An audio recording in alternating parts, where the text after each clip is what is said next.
About 7 million years ago, in what is now Africa, the first beings appeared that were already different from their ape-like relatives. These were the earliest hominids, such as Sahelanthropus cadensis. They still spent most of their time in trees and moved on all fours, but they could also stand on two legs. At first glance, this may seem like a small change, but it was of colossal importance. Free hands allowed them to carry food, pick up sticks, throw stones at predators, and better control their environment. From this moment began the story of our unique bipedalism. Around 4 million years ago appeared Australopithecus, an ancestor who confidently walked on two legs and covered long distances in the African savannas. They were short, with long arms, and still good at climbing trees, but their main way of moving was walking upright. Their brain was half the size of that of modern humans, yet they gradually learned to use the environment more effectively. The most famous find of this species is the skeleton Lucy, which proved that bipedalism arose much earlier than scientists had long believed. About 2.5 million years ago came Homo habilis, the so-called handy man. They were the first to begin making real tools, stones with sharp edges for cutting meat, breaking bones, or processing wood. This required not only strength but also imagination and planning. The ability to make tools became a powerful push for brain development, as it opened a new way to obtain food and survive.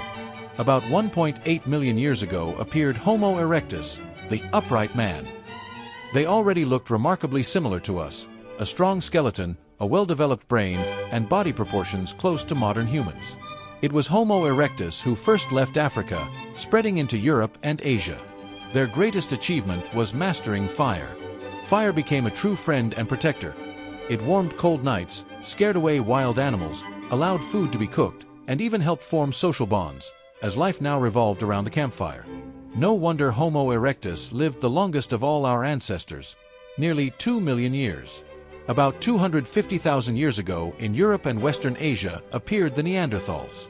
They were strong, stocky, and resilient people, perfectly adapted to the cold climate of the Ice Age. They made complex tools, crafted clothes from animal skins, and hunted in coordinated groups.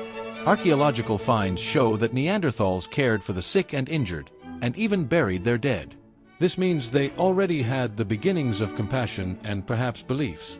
They made jewelry, used pigments to decorate their bodies or caves, and therefore had elements of culture. For a long time, they coexisted with modern humans, and sometimes even interbred with them. Around 200,000 years ago in Africa appeared Homo sapiens, the wise man. This was our direct ancestor, in fact, ourselves. Unlike all previous hominids, sapiens possessed language, abstract thinking, imagination, and creativity. They created cave paintings, invented rituals, and passed down knowledge from generation to generation. Thanks to language and organization, sapiens quickly spread across the globe.